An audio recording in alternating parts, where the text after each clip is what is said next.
Hola, gringas and gringos, and welcome to Gringos Are Us. Expats with a Plan. I'm Mark. I'm Gina. And this week, we're gonna wrap up El Tejar, coming up right after this.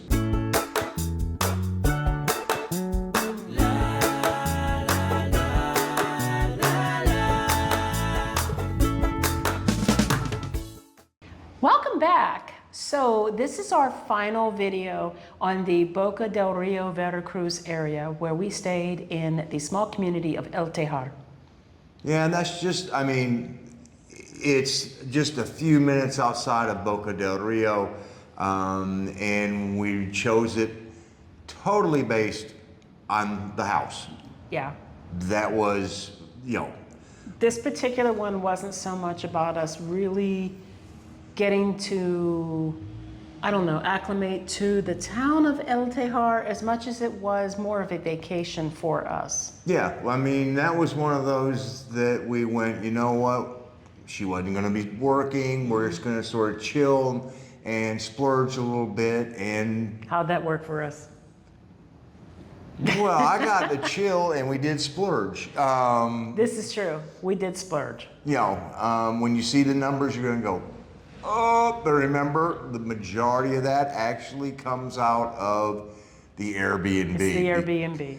Because it was pricey, and we knew that going in, and we went, you know what, we're gonna do this, and we are so happy that we actually chose that location because, as you saw in the last video, you see the video up here, it was a life-altering choice. It really was. We gained a family. Yes. And I'm just gonna say this as my disclaimer. My budget all along was to try to keep things below $3,000 USD. Yeah, that didn't happen. Well, but again, the Airbnb. The Airbnb, the falling dollar against the Mexican peso. We sort of took a self-inflicted wound on that one because we did splurge. And then couple that with the rising peso versus the falling dollar. And when we actually put the numbers and looked at them, we went, oh. Yeah. I think this video is going to be more reflective of the general expenses. Yeah. Things like groceries and, I think cost of living in general, not the rent / Airbnb. No, because we did find Airbnbs in Boca that were in the $1,400, $1,500 a month range, which would have been right in line with what we were paying in San Luis Potosi and also in SMA. And I do know that after doing some research, the average central located apartments, 3 bedrooms, run about $1,500 a month. Yeah. We just didn't find anything when we were looking Airbnb wise with the amount of stuff that we have. That all comes into play. Do we just want to keep loading up the elevator and riding up 6 floors and then... If they had an elevator, that's another thing. Yes. We discovered in San Luis Potosi especially that we will never, ever, ever again do a 3rd floor walk up. No. Or a 4th or a 5th. Right. Yeah. Right. 2 is now the max. That's, we can do 2, but if it's above 2 stories up, nope, not happening. No. So I guess we could say a little bit about the area, what we thought about it in general. I did take a walk into Centro El Tejar. I am sitting in what would essentially be the Zocalo in El Tejar. It's kind of like a park. There really isn't a pavilion, but it's a playground and some common space. There are some trees, places to sit. I walked here from our Airbnb that is on the river. I have to figure out how far that was, but it didn't take too terribly long, maybe 40 minutes. Had a steady pace, and I did stop a couple times along the way to watch a soccer game or two and to look at cows and chickens and goats and a couple barking dogs and a lizard. Hot, guys, so hot. Sweat running down my back. I got swamp butt going on right now. Yeah, it's muggy. And so it's really enjoyable to be sitting under a tree right now in a park with a bench that has a back to it and just catching a breeze. What there The was of it. What there was of it. It's a Yep. very small town. It's got character. It's got happy people living their lives, spending time with each other in the park, shopping at the small tiendas along the street. The road to get there was full of all kinds of interesting animal friends. There were goats and cows And pigs. and pigs And chickens. chickens. Dogs galore. Along the way, there were a couple soccer fields that almost always had people playing, and if people weren't playing, the goats were eating the grass. Cheaper than a lawnmower. It really is. Yeah. I mean, it was quaint, it was quiet, Very quiet. lots of beautiful, beautiful flowers and plants that I couldn't wait to take photos of and use my app to find out what they were. Birds. Birds, yes, my Merlin app, I was identifying new species of birds I hadn't encountered before. We had the lizards, We had all the little friends running around there. frogs. Oh, yeah. I mean, it was nice. We were out in the country, it was peaceful, it was tranquil. We had to use more Spanish because when we did have interactions with people, they spoke very little, if any, English. Yeah, and those that did were just about maybe a smidge above our Spanish, but it was, there were some interesting conversations that were held between part English, part Spanish, and, Right. you know, but that was good for us. We needed that. We did spend a small amount of time in Veracruz walking along the Malecón and going to the Zocalo, which was in our last video as well. Yep. But that really is the only thing we did in Veracruz, I would say, other than shop. Yeah. Boca del Rio, again, we shopped, basically. I took a drive into the Zocalo at Boca del Rio, and it was mid-morning, going on noon, dead. Nothing going on. But you know, when it's hot And it and was humid, hot. people don't come out during the day. It's the worst time of the day to be outside. There was definitely some heat. I will say that the longer we stayed there, it did continue to rise temperature-wise and humidity. I don't feel like we really had the time, we weren't there long enough, to go and explore neighborhoods and see different types of living arrangements. What we were finding on Airbnb were a lot of high-rise type apartments. Right along across the carretera from the Malecón and then the beach, and we were so far out, it was very hard. I mean, you had to plan. It wasn't like hey, let's just go take a quick walk over here. I mean, and that wasn't going to happen. You had to plan to get out and go drive and find someplace And to it put was the car. intentional. But see, I wasn't supposed to be working. And because I was working, I couldn't get done until about 4 o'clock in the afternoon. And the sun was pretty much starting to set about 6:30 or 7. So it didn't give us a lot of time to go out and actually find things in the light of day until the weekends. Yeah. Yeah. Oh, can you hear our lizards chirping? Chirping. I think that's so cute. But yeah, it was not really planned to be one of our more realistic living experiences. But then again, we got more than we ever dreamed of in living experience by having, been adopted by the family. And so that opened our eyes. Instead of us having to go out, a lot of things actually were brought to us. That is true. And that did influence a lot on why we don't have more things to say about the area. It's because they came to us. They would bring the parties to us, and we spent time with them there at the house. So we actually spent a good amount of quality time with the family. At the house. Never leaving home. Yeah. Yeah, really. And And that was good. Oh, it Actually, was great. And the one thing that I have to say, and this was reiterated because it was very clear to the family that this house that we were staying in, would we ever really want a house that big? No, no, No. This house was like a palace. That's not us. It was just, it was half of a resort. yeah, I mean, I it was mean- just fun just being there and enjoying the glamour of it all. You know, it was a very expensive, very exclusive type of home. And without any question, I mean, I don't doubt why they were asking, but they were asking us, would we want a house like that? I think they were trying to assess. What our desires and wants were. Yeah, and if we were hoity-toity type people, and we're not. No. And no, we made it clear. We're looking for something for us. You know, that is not the type of house that we would God, no. that we would consider having. It's too big. It would cost too much to keep it cool.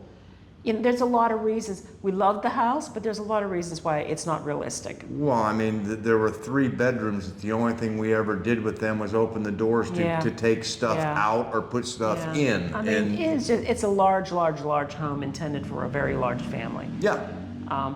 So when they found that out, that that's not what we were looking for, that we were just there just to enjoy the house because of the house, then they started telling us, you know, if you want to come back to Veracruz, we will help you we will help you find a place.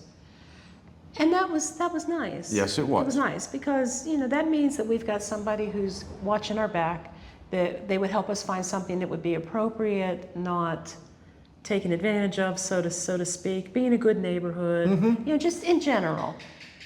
Hello, Well, friend. I mean, so far, knock on wood, we have not found a bad neighborhood No, we haven't. that we have been in. So, you know, and hopefully we don't. You know, but we do put in a good bit of research prior to making decisions and on where we're going to be. So it's never one of those where we just go, yeah, let's stay here. Well, we kind of did do that with this place, though. We did, and we got lucky. I mean, We did do research on what we were looking for, and we weren't finding it. true. And we serendipitously found this one. Well, it was bookmarked because it was like, God, this house just rocks. It really did. And then, you know, when we couldn't find anything else, we just kept sort of looking back at that going, do we really want to spend the money? And then finally it was like, you know what? Let's do it. So, Yeah. So we're not going to be able to show you a whole lot, but we're going to talk about the money, which is what most of you really tune in for these types of videos to find out. You want to know what the cost of living was like.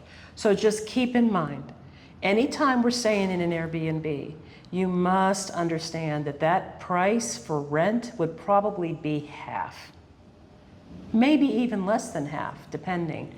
Now, this particular Airbnb, honestly, for the house that it was, I thought we got a good rate in general. well, just to give you an idea on that particular house, the going rate, if you just did it by what they charge nightly, was going to be over 12 grand a month. They gave us that big of a They discount. gave a huge discount. For us booking for the 5 weeks that we were actually there. Right. And that's the other thing to take into consideration on these numbers. We were there for 5 weeks instead of just 4. So to make the numbers balance out, Gina applied the appropriate math of dividing by 5 and then multiplying back by 4 so that the monthly numbers came out more apples to apples when you're actually looking at the dollars. That is true. And if you see me looking down, it's because I'm moving along on our slide deck so I can get to the topic. So the other thing to consider right now is, yes, the US dollar has been dropping and the peso has been getting stronger.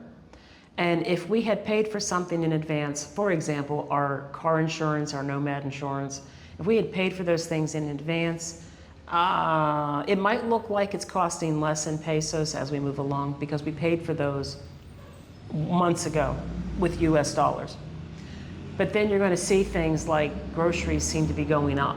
And that's because we're buying in pesos, and the pesos has gotten stronger, but then that conversion with the US dollar makes it. Well, and the other part of that also is Airbnb is done in dollars. True. Okay, so the strong peso doesn't affect the price of the Airbnb because that is all done in US dollars. And we also try to do that as far out as possible, just because it seems like Airbnb, the prices, the fees, and everything else continue to rise. And so we're trying to lock in and get as good a rate on those particular properties. When we find them, we're like, yes, take this. So, historically speaking, let's talk about what the exchange rates are and how they are affecting our numbers for this month, or for this particular stay. When we started this venture and when we started reserving these places, we were looking at a 20 peso to US dollar exchange rate. And then we get into June and now it's around 17. And then August, as we're making this video right now, it's hovering around 16.6. Well, it just went back up 1703 today. Okay, So, wow. so But it's back at about 17, but it has been very Yeah. fluid in going up and down. Indeed. So that does affect how things look. So let's talk about this Airbnb, this glamorous, fantastic palatial place that we stayed in. For 1 month, that Airbnb cost us, this is 4 weeks, I did the calculation, 43,968 pesos. And at a 17 peso exchange rate, that is $2,586. Now, my budget for less than 3,000, right there. I mean, Bye-bye. yeah, it's gone. But we knew that. We knew that. And that house was huge. And if you were to cut that number in half, I would pay rent. I would pay that kind of rent for a house like that. All day long. Yeah, I mean, like, the value for what we paid for it, if it was rent, would have been totally, totally worth it. Even at the Airbnb rate, I would have expected it to be much higher than it was. Well, like I But- said, they gave that substantial discount, which we were like, thank you. Indeed. So in comparison, let's talk about what our stays were like in other places. So in San Miguel de Allende, we were spending approximately $1,709 a month USD. And then in San Luis Potosí, we stayed for 1 month and we spent approximately Yeah, a little over $1,400. Yep, a little over $1,400 for the month stay in San Luis Potosí. Well, you think about how small the place was in San Luis Potosí. We could have stuck about 8 of those places Oh my inside this God. house. Yeah. Just saying. Easily. It would almost fit in our bedroom. Yeah, you're right. With the We had a bathroom, large- with the you're bathroom right. and everything else, you could probably have put that entire Yeah. apartment in that one bedroom. And then for activities, well, we did do a couple of tours. Mm-hmm. A lot of times our activity level's been real low. We haven't spent a lot of money, but because we did do a couple of tours, we encountered 3,095 pesos in expenses. And that pretty much was just those 2 tours for the most part. Yeah. Yeah. That came out to about 182 US dollars, which is not too shabby. No, not considering that we got to go both north and south, and that was pretty good. That's good Yeah. value for the money And there. that was tickets for 2, you know, with tour guides and everything. Yep, So, and including the tolls and the gas and everything else, that we'd almost paid that doing it ourselves, so. Indeed. Okay, groceries. This one surprised me a little bit again because we don't typically spend more than $500 in a month on groceries. But There was a fair amount of alcohol that was bought. we had a lot of parties. Yeah. We had a lot of parties. We made mezcalitas, margaritas. We bought ciders. We had the tonic and the vodkas, And it- beer in the 40 ounces. It got real easy to sort of blow the budget when it was like, I'm going to the store for the fiesta. Here's 500 pesos, buy us some beer. I mean, and that happened, you know, several times. So, Yeah, yeah. you know, that was just I one of mean, those we things. had a lot of get-togethers. Yep. So I don't know. I don't think we did not overbuy in regular groceries. We didn't throw things away. I think we did really good. No, when it came down to Yeah. the end of the stay, Yeah. we were 2 bags less than what we left San Luis Potosi with, and we really were the freezer and the fridge were pretty empty They were. the last couple of days. So it was, we spaced that out as far as the groceries and everything very well on that I particular believe trip. so. So for the month, 12,690 pesos, or approximately $746 USD. Now, for the comparison, I thought that the groceries were a little bit pricey in San Miguel de Allende, and so I have put what we spent in San Miguel de Allende down there too, just for a side-by-side comparison. Yeah, but we didn't buy near the amount of No. alcohol. No, in- we bought a lot of alcohol, guys, like we really did. Yeah. We really did. So I think if we were to knock about $300 off there easily just in alcohol. Yeah, Easy. Yeah, easy. I agree. It's really hard. I almost feel like this particular video, for all intents and purposes, isn't a real accurate reflection of cost of living, to be fair. No, this Yeah. would be like us going, okay, we're going to do a cost of living for our 10 days at Excellence Resort. I mean, It's true. Yeah. that's about what it ended up being, other than the fact that you were working Monday through Friday. But, Yeah. there was a fair number, if they'd had a swim up bar in that pool, I would have swore to God I was at a resort. That's true. Of course, then I had to wear a bathing suit all the time. I'm just, Aren't you glad? yeah. Absolutely. No tan lines. What tan lines? I know. All right, so our insurance really hasn't changed. No. The price of the insurance, I think it looks like it's coming down when you look at it in pesos. But it was the equivalent of 5,185 pesos for the month. But the truth of the matter is, it literally still cost us $32 a month for Mexican car insurance, and it still costs us $273 a month for our Nomad insurance through Safety Wing. And I will put the link down below if you're interested in getting a similar plan. I've been asked about it recently again. It is literally just more or less a catastrophic type plan. It's what you would get if you were buying traveler's insurance, Yep. essentially. It's traveler's insurance that is on an extended timeline. Because if you try to buy traveler's insurance and you try to extend it as long as we're extending it, you would not be able to afford it. No. You wouldn't. In Yep. fact, pretty soon we're going to be making appointments for dental, eye, ear exam, and I don't even know what else. But anyway, Yeah. we'll be doing that, and that will be totally out of pocket. And then for medical expenses for the month, it was 1,064 pesos, or the equivalent of $63 USD. Now, That was basically almost one prescription. that was me. 2 months worth of Lisinopril at a store that was selling name brand. And I think it was... And they were proud of it. Zesteril, I think it was. Yeah. Was that Shadrawi? It was Shadrawi. I will never buy that again. No. See, I can buy Lisinopril at Similares. I can buy it at Guadalajara. And it doesn't cost more than $5 for a month. And for whatever reason, this particular name brand that was being sold at Shadrawi, apparently the only one they had, was about $30 for a month. Yep. That is more than I even paid in the United States. But that was it. Medical expenses, $63 paid for Lisinopril. 2 months worth I actually bought. I guess you could actually say that should have been $30 worth. But I did actually make the purchase Yes. at that time for 2 packages of it, so I included both. That won't happen again. No. Personal services. Literally, we had the car detailed.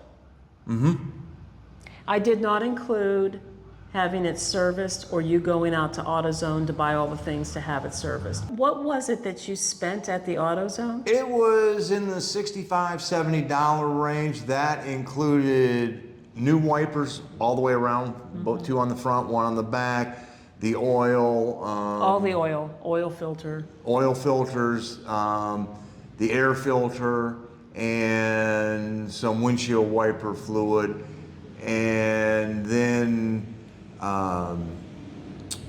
Jose Luis has a cousin. Well, he has a lot There's of a lot of cousins. I think half of Veracruz is related to him. But anyway, he had a cousin who is a mechanic, and he just grabbed up the stuff, took it, and I think we paid $25 for him to swap all that out and bring it back. And I mean, that was pretty much, we're guessing, all he would take. We definitely gave Jose Luis more than that Yes. to give to him. Yeah. And that's the change that came back, costing us $25 for that. So I did include the car detailing though, because every now and then we'll do miscellaneous expense. We're calling it a personal service.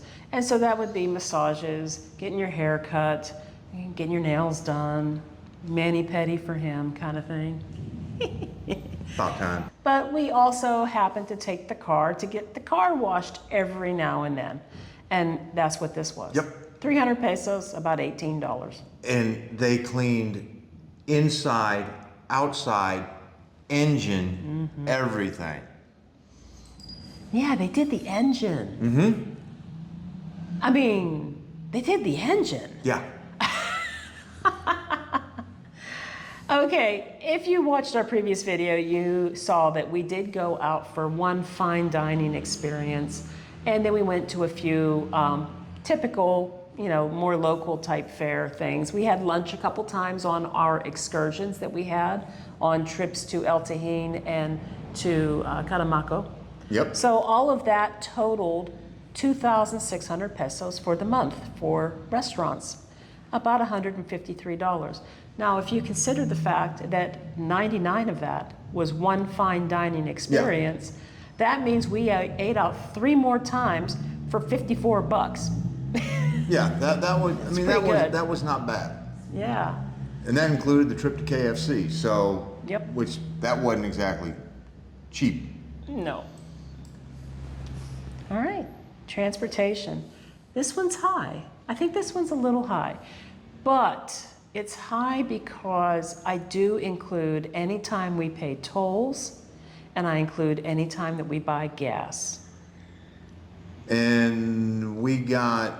If this has the tolls coming from On the San trip Luis down. Potosí, Yeah. we hit. When you hit start a lot of going tolls. around the Mexico City and Puebla area, there were some pretty hefty. Yeah, there were. And we have been asked to maybe pull the video together talking about tolls and what they cost in different places. I would like to work on that. I do keep a record of every place we go and how much it costs at that toll gate. But for this month and for that stay to get there, we paid $25.03 in pesos, or approximately $147. Now, remember, I'm going to say 80% of that was getting there. I absolutely agree. Because we didn't drive around a lot, so we didn't actually buy a lot of gas. I filled up that one time. I happened to be in Boca del Rio, going to the Shadrui, and there was definitely a gas sale going on because they were slammed. And I looked up, and it was like the premium was 2.1 pesos, and I'm like, boom, get in line. Boom. Because normally in where we were before, whether it was San Luis Potosí or San Miguel de Allende, it was running 2.4 to 2.5 per liter, and this was at 2.1. So I was like, yeah, that's 10% savings. Count us in. Yeah. And then we did have utilities. In this particular location, we did not have to pay for water. It was well. They did not charge us for electricity, although I was concerned that they might, because we pretty much had to run that air conditioner. Anybody that's in that place is going to run that air conditioner. Oh, I know. And of course, there's a pool filter that will run a few hours a day when the pool guy gets there. So I was worried, but we didn't pay electricity either. So the only utilities we had are the ones we have all the time. And that is quite literally Phone.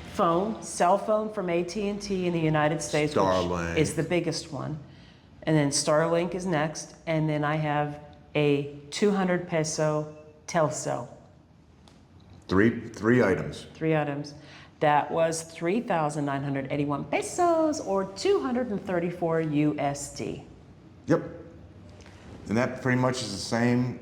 The peso amount changes, but really the US dollar doesn't change much.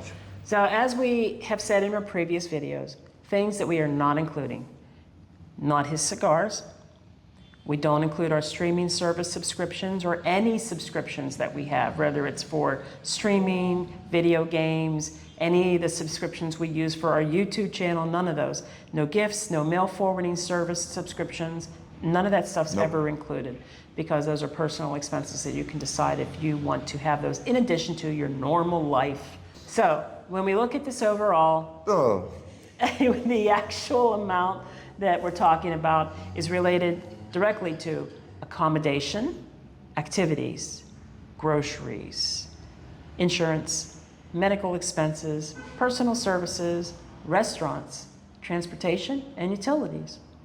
The grand total for 1 month, 75,399 pesos. or $4,435. Ooh, somewhere down there was that $3,000 a month yeah, number. I know. I mean, so And folks, we saved a boatload on churros because we didn't spend the money on churros like we did in SLP. no churro expense there. No, but I think the cerveza more than offset the churros. So look, well, hello out there. We're back in SLP. I guess. So the truth is, we don't feel this is a realistic cost of living budget. We know it's not. No. Over half of that is easily just the Airbnb cost. Oh, yeah. And typically you wouldn't spend that.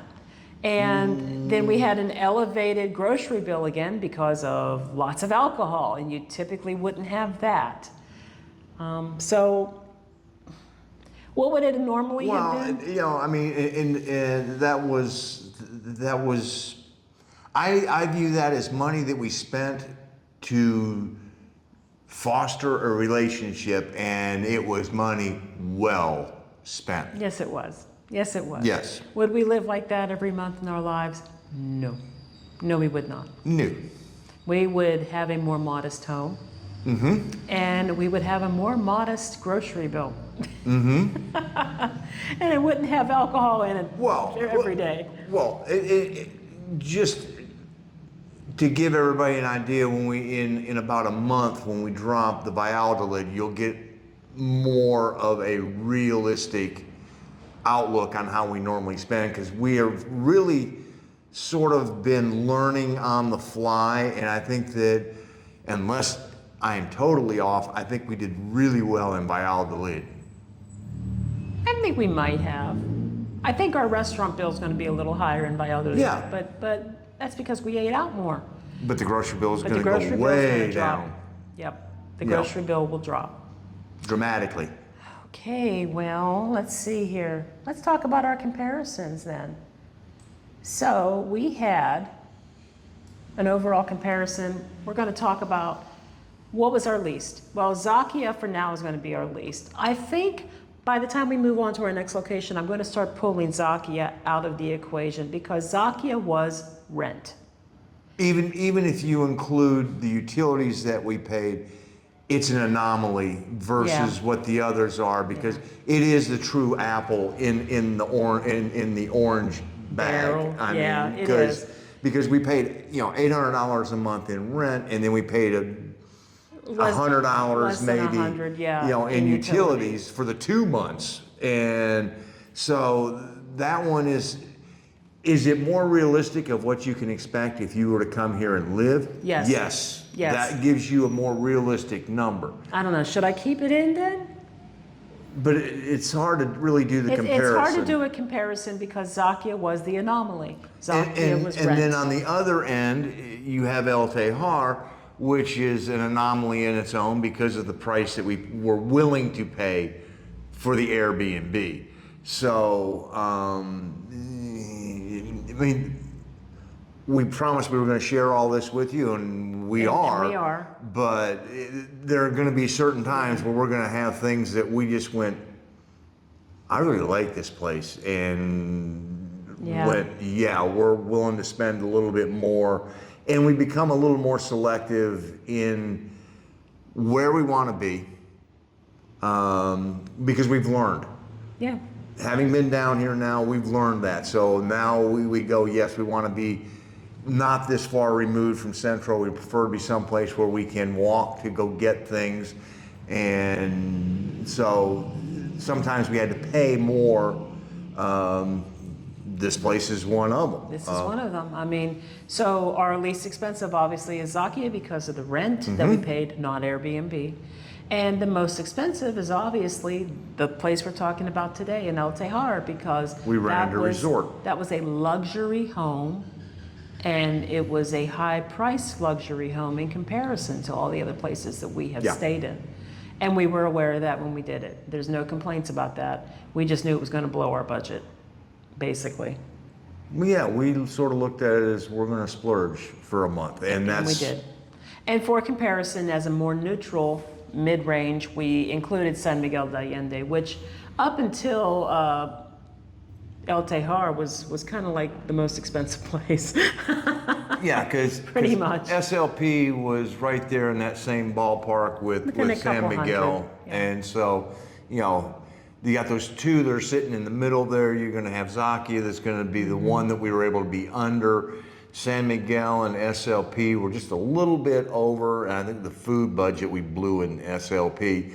And then El Tejar, we knew that was, when you're already at 80% of your budget and all you've done is rented the house, Yeah. good luck That's true. hitting that number. I mean, and even in cooking, I made a couple batches of cookies. I made Danish butter cake. Oh, I mean, I baked. Yeah. We had an oven, so I baked. yep. And so we did. We splurged a lot. So let's talk about the things about the area that makes it hard to like it. And would we ever adjust to it? The heat and The humidity. heat and the humidity was, oh my God, killer. Over 100 degrees before you even throw the humidity in, Fahrenheit. So that's a lot. Yeah. And we're not used to that. And maybe we would get used to that. I don't know. Maybe we are. I mean, Maybe we are, because we're not complaining in Merida about it. So, and we don't know if that's because the temperatures actually changed, or there was a heat wave that was going on while we were there in Veracruz. So, are we unjustly blaming that on Veracruz's location? Don't know. That's sort of hard to say. and because we really didn't get out a lot, we really don't know what to say about the traffic, the road patterns in general, the shopping. The few times that we did go to Boca del Rio, I can tell you this: don't trust the GPS, Oh no. because Oh no. it wants to send you down roads that are blocked off, or roads that are one way. I actually turned. I did exactly what it said to do, and I turned into one-way traffic. I actually had the ability, thank goodness, to pull over into a parking lane and allow the traffic to go by me, and then I had to do a U-turn in the middle of the road to get in the right direction. And there was a good bit of traffic most of the time on the roads in Boca and in Veracruz, because I did do a few while she was working. Went into Veracruz to go to the Walmart there, and that was actually in Veracruz, not in Boca, and several times into Boca del Rio, and getting around El Tejar, piece of cake. There's not a lot of traffic, but Right. as soon as you cross the bridge and you get over there into the Boca Veracruz area, was it traffic as heavy as Querétaro? No. Is it a little disjointed until you figure out what it is you're trying to do? Yeah. A little bit. Oh, it was really hard for me to get to the Zocalo and Boca as well. I had to go down the road and do a big return and come back and try to find my way and snake in there around there. But that's really all we can really say about it, other than we love the people. Oh. We love the people. And even when we went out to venture into areas as a tourist, the people were still great. Oh. And the history and the culture in that region is mind-blowing. And the terrain and the natural scenery and everything else And the farming. The amount of products that are produced in Veracruz that get exported, and you can't believe it. It's incredible. You're just driving down the road and here's all this sugar cane, and then there's pineapple farms and banana fields, and I mean it's incredible. And then you get in the mountains and you have the tobacco and you have the coffee, and then you go up by the El Tajín area and you got all the vanilla and honey as well. Honey. Honey was the thing as well. I kind of left it out of the other videos, but yeah, there was honey, and that's just not even the end of it. There's more. They do a lot of produce and products that get imported into the United States and other countries are coming from Veracruz.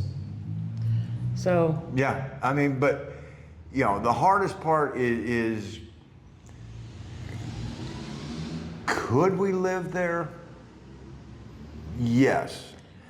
The heat is the one thing that makes me pause. But then the people make me go, how? If you're only going out like people do in this type of weather, if you're only going out in the evenings, if you have air conditioning or a pool, and a pool, I think you need both. Oh yeah. Then, yeah, you could get used to it, but you would have to get used to that schedule. You just don't go outside and do things outside during the heat of the day. It's mucho calor. Oh. Yes. Yeah. But yeah, don't know. I mean, that's going to be one that's, I honestly would have to say I'm going to have to give a lot of thought, because, you know, if we start allowing the personal relationships, we may never narrow the list down. So, I mean, it's true, because everywhere we go, I mean, we're meeting people that we consider. And it's hard to go, okay, we're just not going to consider the people. Well, I'm sorry. But you have to consider the people. You have relationships with people. Yes. And so that does weigh in.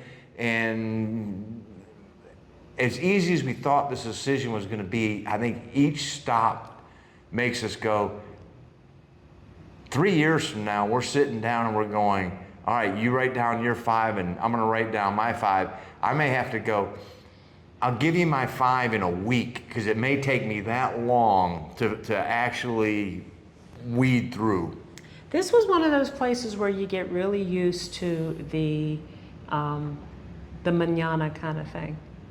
I don't mean that in a negative way. That area of Veracruz is one of those very laid back, it'll get done when it gets done, and it will get done. You just don't know when it'll get done. And here's an example. Sometimes the internet would go out, and man, they had the fastest internet. Oh my Lord. They had the fastest internet I have ever seen anywhere. I don't even know how they did it. But sometimes the internet would go out, and it would be out all day.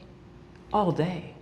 I mean, literally at night, I was going up a ladder because we managed to not put Starlink up for 2 weeks. About 2 weeks, we were good. And then we had a thunderstorm. We had a storm. And after the storm, it was like, very spotty at times. We don't have internet.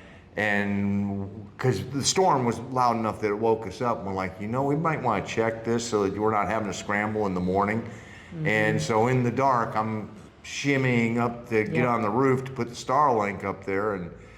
And we didn't have to use it often, because when the internet was on, Starlink couldn't compete. Couldn't compete at all. The speed was incredible at this house. Yeah. But the problem was, when it went out, was always during business hours when I had to work. Of course.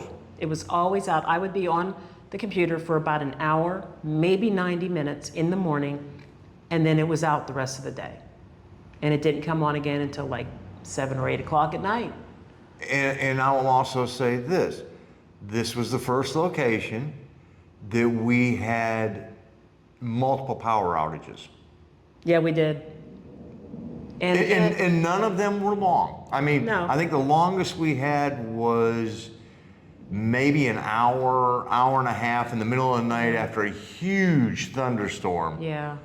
And it had started to get a little uncomfortable in the bedroom, and I actually got up and decided I'm going to go down and sit outside and have a cigar. And needless to say, 5 minutes after I light my cigar, the power comes back Power on. comes on. It's like, okay. Yeah, the power outages weren't frequent, but well, they were frequent, but they weren't long. They weren't long. So the things that were kind of frequent that did happen, it's, sometimes the water wasn't working. Sometimes the electricity wasn't working. Sometimes the internet wasn't working. And it happened repeatedly. And, well, we were in a rural location. Yeah. It's not like we were in a city. We were out in the country on the end of a road that runs right up to the river. So, that has a lot to do with things too. Your service isn't as quick to be restored when you're way out there like that. And it probably doesn't get reported right away. Things like that. So it's not a complaint. It's just, No, it was just it's something. reality. It's reality. We were out in the country and we were in the boondocks, folks. We were in the boondocks. Being remote has this for an advantage and this for the disadvantage. And I mean, the advantage was at night you heard, the frogs and things like that. And that's, here in the city, you're going to hear traffic. And, here in Merida, even after midnight, you still hear the horses going down the road pulling the buggies. So you're hearing something, it's just different noises. I'm going to say, I'm going to reserve a place for Veracruz in the back of my mind. If we can get adjusted to the heat, it may be something we may want to consider and look into later. I think that's fair. Yeah, no, I mean, we certainly enjoyed the family. you've got 3 years to think about it. We sure do. And we did have a really good time there. Oh, yes. Even if we didn't get out a lot, we had a wonderful time there. So. Would I trade the going out for what we got? No. No. Nope. No. We made a real connection with some really wonderful people. Well, And, that's sort of the Mexican way. Once you make a it's connection, true. it's a connection. It is. That's... It is.